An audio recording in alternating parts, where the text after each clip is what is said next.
छोड़ दीजिए छोड़ दीजिए।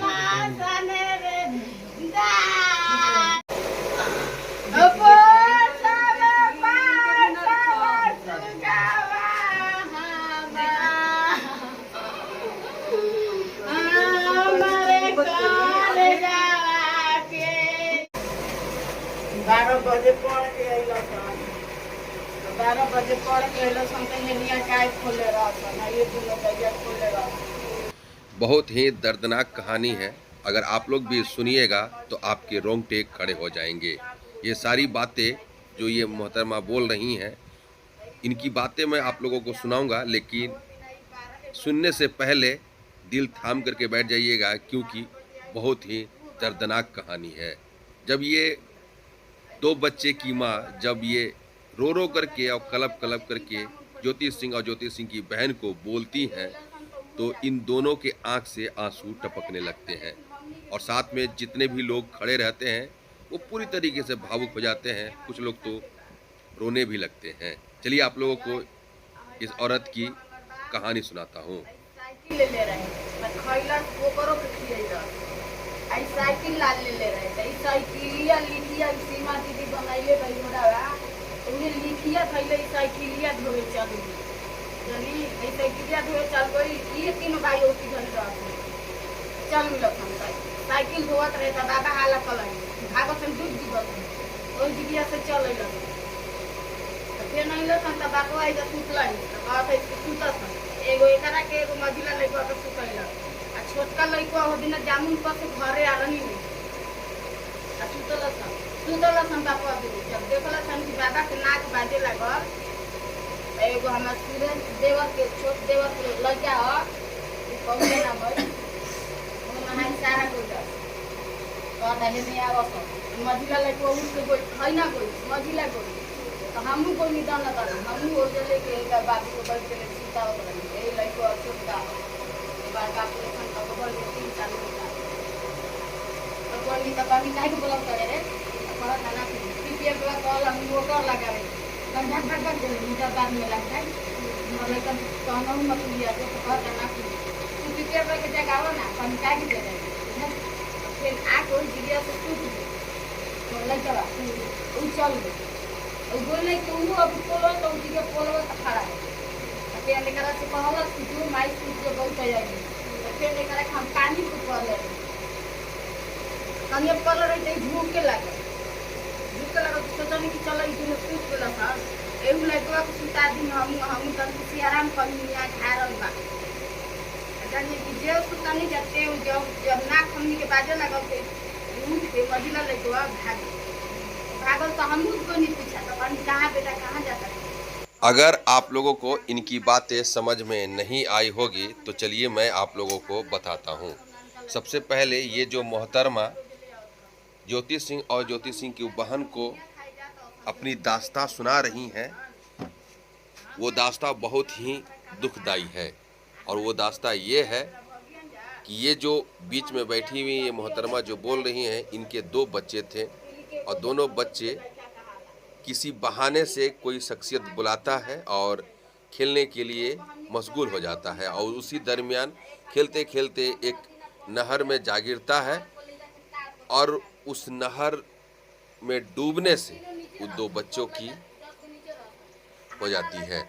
और उसी दरमियान सब लोग आनन फानन में उस बच्चे को किसी तरीके से निकालते हैं उस नदी से। निकालने के बाद उसका ट्रीटमेंट होता है, लेकिन ट्रीटमेंट विफल हो जाता है और वो दोनों बच्चे इस दुनिया से चले जाते हैं। समझने वाली बात है कि एक माँ के ऊपर इस तरीके का दुख का पहाड़ अगर बीतेगा तो उस माँ के ऊपर क्या बीतती होगी, कलेजा फट जाता होगा।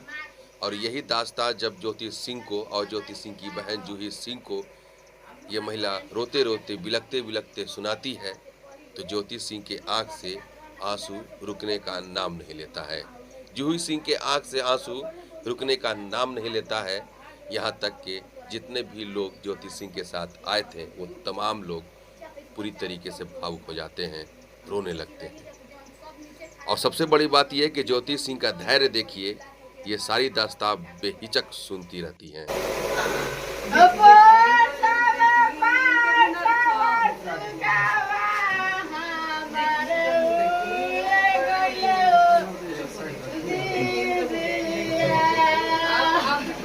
कहा जाता है कि जब छोटे छोटे बच्चे होते हैं वो बहुत ही शैतान होते हैं, हरकत से बाज नहीं आते हैं, बात बिल्कुल से सही है। लेकिन वो हरकत जानलेवा हो जाए ये किसी ने कल्पना नहीं करता है। लेकिन अगर वो जान पे बन जाती है तो उसकी माँ के ऊपर क्या बीतती है, आज ये माँ फेस कर रही है। इनके ऊपर क्या बीत रही होगी, इनके आंख से आंसू अब नहीं टपक रहे हैं, क्योंकि ये 2 बच्चे को पूरी तरीके से खो चुकी है। अब वो इस दुनिया में नहीं आ सकता है, इस माँ से अब दोबारा नहीं मिल सकता है। माँ को अकेला छोड़ करके दोनों बच्चे चले गए, अब इनका सहारा कौन होगा? जाहिर सी बात है, इस माँ के 2 बच्चे थे और दोनों इस दुनिया से चले जाएंगे तो इनके ऊपर क्या बीतेगी आप लोग कल्पना कर सकते हैं। लेकिन उससे भी बड़ी बात यह है कि ज्योति सिंह इस माँ के दुख में शामिल होती हैं, रात के अंधेरे में इनके घर पे पहुंचती हैं और काफ़ी समय देती हैं इनके लिए, और हर बात इनकी बारीकी से सुनती हैं और सुनने के बाद हौसला देती हैं, हिम्मत देती हैं। उसके बाद ये भी बोलती हैं कि आप बेफिक्र रहिएगा, कुछ भी दिक्कत परेशानियां होंगी तो आप हमें कॉल कीजिएगा, हमारा नंबर आप ले लीजिए। किसी भी दिक्कत परेशानी में अगर आप होंगे तो आप हमें बुला सकते हैं। इस तरीके का अल्फाज ज्योति सिंह के जुबान से निकलती है। वाकई में इस तरीके का अल्फाज अगर किसी शख्सियत से निकलती है तो वो अंदर से निकलती है, दिल से निकलती है। क्योंकि जिस तरीके का दास्तां ये सुनी है, उस दरमियान सुन करके ये अपने आप को कंट्रोल नहीं कर पाई और ये सारी बातें बोल करके फिर यहाँ से निकलती हैं। और ये वादा भी करती हैं ज्योति सिंह कि मैं दोबारा से ज़रूर आऊँगी और आप लोगों का हालचाल ज़रूर पूछूंगी। मैं आप तमाम से ये भी बता दूं कि ज्योति सिंह वोट बैंक के लिए नहीं आई थी, ना यहाँ पे डिमांड करने आई थी कि आप हमें वोट दीजिएगा।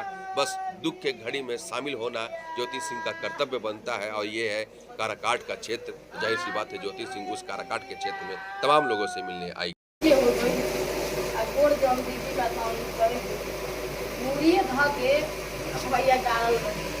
मूड़ी गाल रहे हैं, दीदी बन खावल रहे हैं, गाला जोन बात अंडा बावल रहे घरे छान के लिए ही जरूरत कॉफी को लाश मिलल है। 3 बजे के पानी में भैया डूबल अपनी को लाश मिलल है, घरे छान के लगी जा। ये